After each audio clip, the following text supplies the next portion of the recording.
is constantly evolving, is constantly being rediscovered, constantly being, oh, hey, remember, hey, there's a new planet possibly. Hey, there's more stars. There's some gas flow coming that could create more stars, 200 million more stars in our solar system or something like that. And it's constantly evolving, where the book has always been, hey, it's the book. True.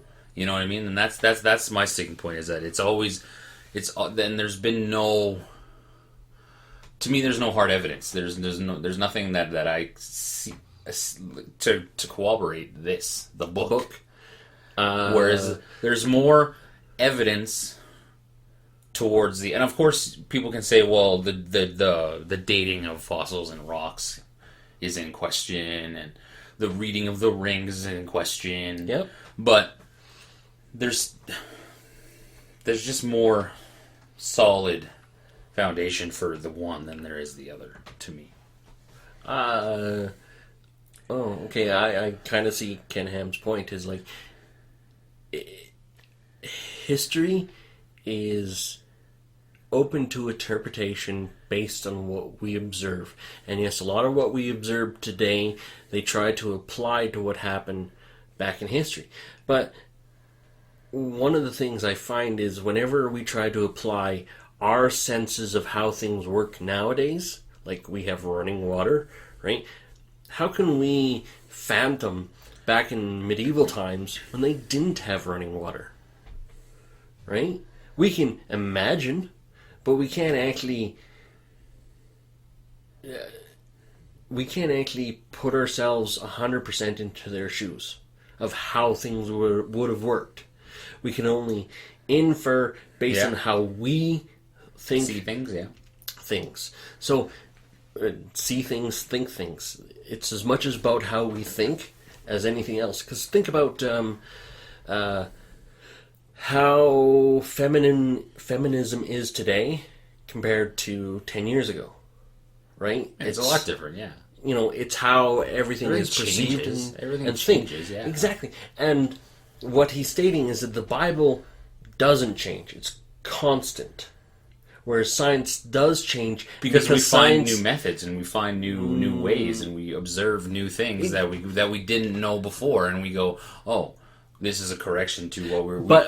This is now a new. And then that's what this is new evidence. This is new. That's what people. Variable. That's what he's stating, is that as we find new evidence, we keep applying it to the Bible and come up with different interpretations. If you were arguing about the Bible 30 years ago compared to now, the argument would be a little different about how things worked, about carbon dating and things like that. Right? 30 years ago, making a murderer, when Avery was convicted of rape, and then DNA evidence came out and exonerated him on rape, but people still think he's an asshole. Yeah. Right? Science changed.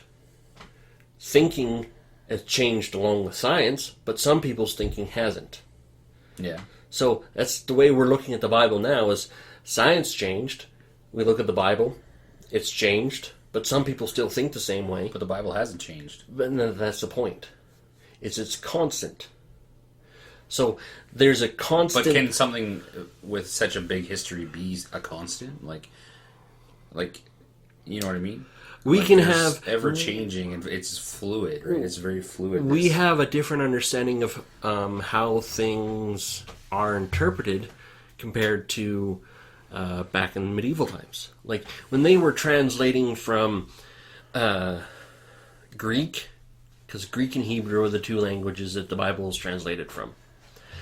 When they're translated from that to English back in the 1600s to English now, well, English has changed a long time since then, so we have a different understanding of what things mean.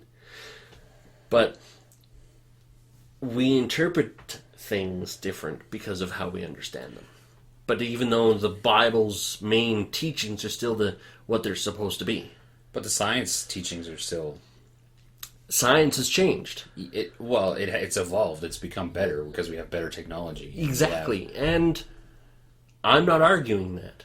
Science changes and we have a different understanding of the world. However, And we have a better understanding of the world. We have a better interpret understanding of different things different ways. Of course, everybody interprets things. Exactly, and that's what I found about this whole conversation between those two was a matter of interpretation.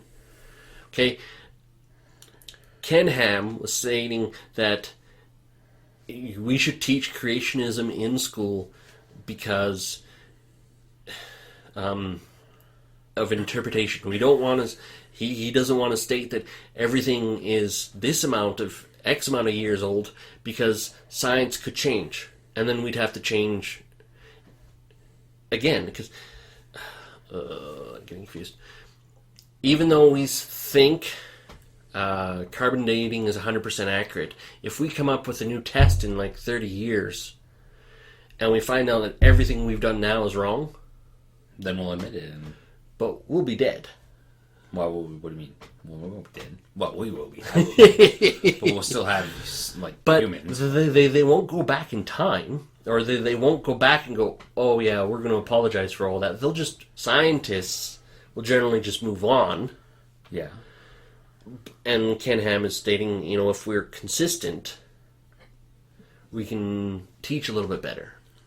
Yeah, but you shouldn't teach. You should teach on the ability to change, shouldn't you not? Should you not teach, like... To adapt? Yes. But that's Change, what we're doing. no. But we are changing. Things are changing. No, but we adapt to a different what I world. mean? We And don't it's change. like- yeah, we do. We change. We're not the same as we were 10 years ago. And our telephones are the same. This isn't adapting. This is changing something, right? I guess it's the interpretation of the word, right? Yes. Okay. Right. See, right there. Yeah. A matter of interpretation. I don't know. I'm always gonna. I think that evolution should be taught, just not to the point of saying, "Oh, we all come from blobs," because that's no different than teaching, "Oh, we all come from God." I think the science should learn your own. Like, you should be open to learning your own. We should teach in school that these are the hard facts we got to learn. Like 1 + 1 is 2. Science, I know it's fluid, so it's harder to teach certain hard facts, but you can teach evolution because it is an observable science. So you can teach. You know what? Dogs used to be a little bit more basic. Now we have all these different breeds of dogs. You can see it. Exactly. But, we teach that evolution is there. And then you can easily go into a class, because science, as a science class, you can teach the basics of evolution, but you go into biology, and then you can teach the complications of evolution, and then you can go, you know what? This is where you guys have to make up your mind. And teach a little bit about this and a little bit about that. I'll give the two options and then give the two options and go, hey, believe what you want to do, because science is. But this is the thing. I gotta say it before I've already forgot some of it. Okay, go. We've the scientific evidence has been they've shown evidence of the Earth being billions of years old, right? Okay, now hold on. They've shown evidence, and you the Bible people, the creationists have said, well, your dating method is wrong. Yet when we come back, the scientists come back and say, show us where we're wrong. Have they done that? Yes. To 100% or to 99%? It's to enough to make reasonable doubt. Right. Simply because of this. But then there's reasonable doubt in both. No. Okay. In both. There is reasonable doubt on both. You know what I mean?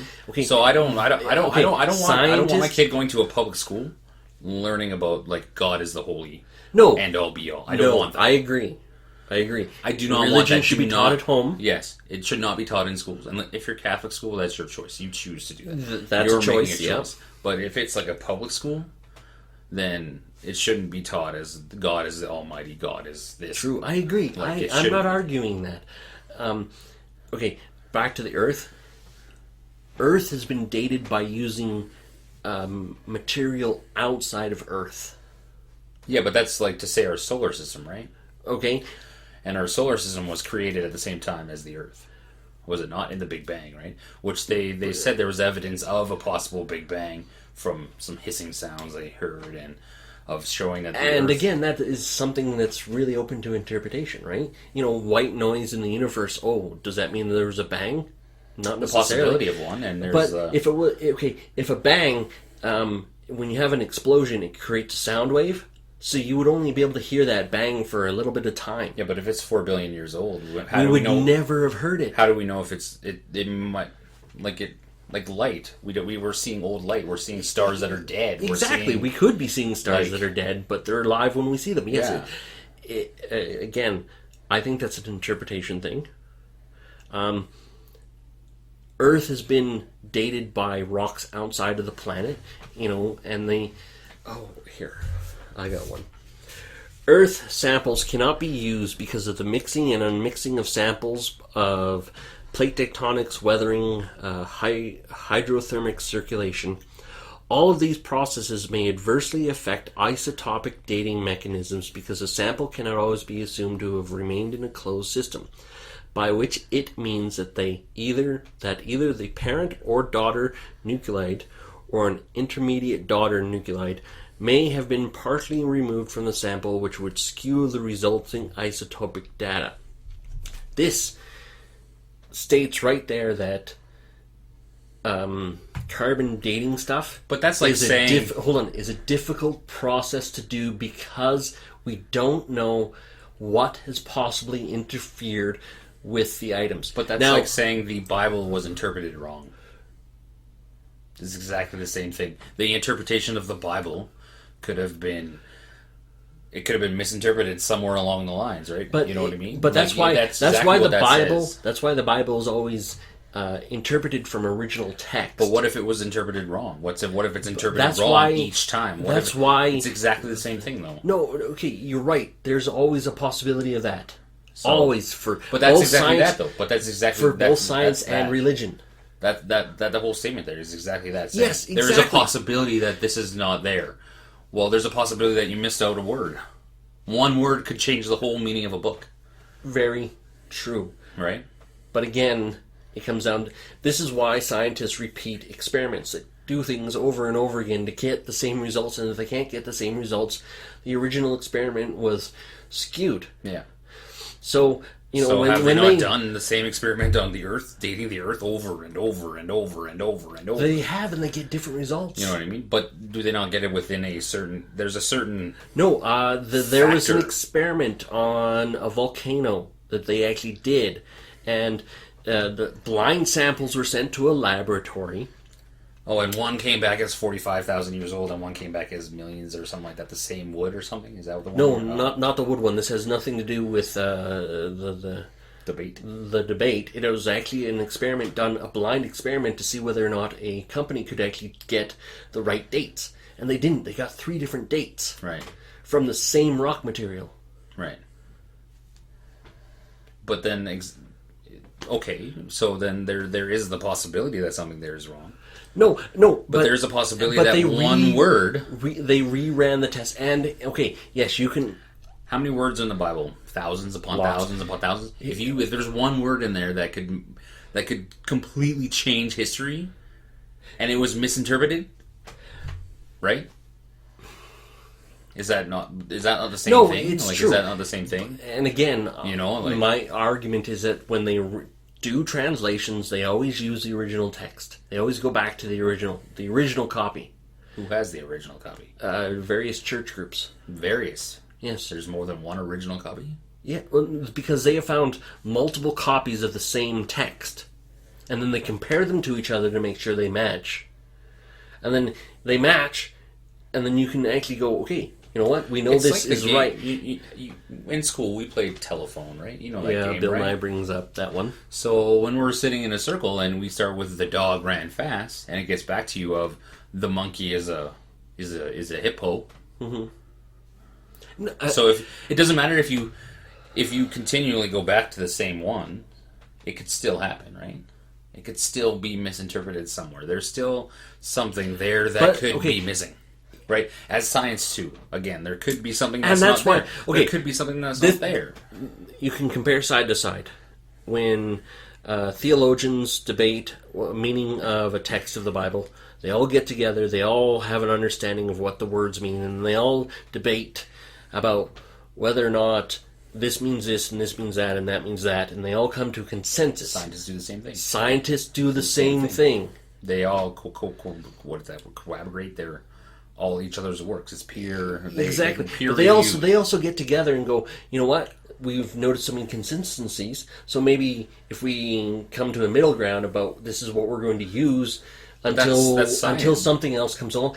But that could have happened in the Bible too. How do we know that it's not that way? Like, how do we know that the Bible, like, it's just weird that this is an ancient language. Yep. That is dead. Hebrew isn't dead now. But it did die, right? It did die off. So it was non-existent. Yes. Right? Yeah. And then somebody came back and went, hey, I can read Hebrew now. Not somebody.